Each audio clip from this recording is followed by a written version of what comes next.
Elektronika dnes už takmer v každom aute riadi chod motora a určuje tiež jazdné vlastnosti. Preto mohol vzniknúť aj chip tuning pre tých, čo sa neuspokoja s továrenskými parametrami. Ako ho posudzovať? Je to čiste softverová záležitosť a fakticky sa len mierne upravujú a modifikujú mapy v riadiacej jednotke.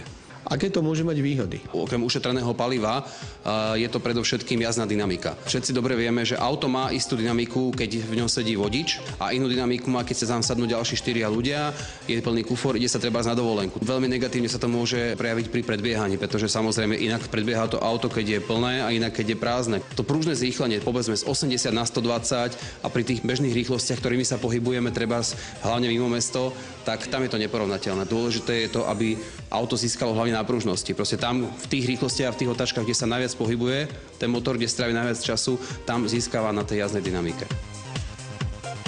Toto je graf zmerania výkonu na zaťažovej brzde.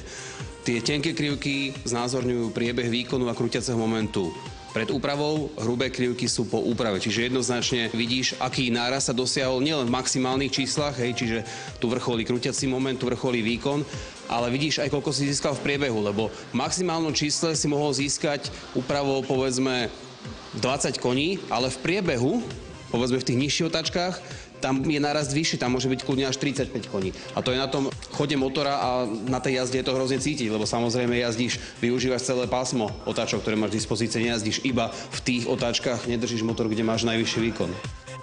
Kto sa chce odlíšiť, má šancu. Dnes už niektorí importéri uznávajú kvalitný chip tuning aj v celkom nových modeloch, ktoré sú ešte v továrenskej záruke. Ďalší ho ticho tolerujú. Nuž a záruke na prácu sa nebránia ani úpravcovia.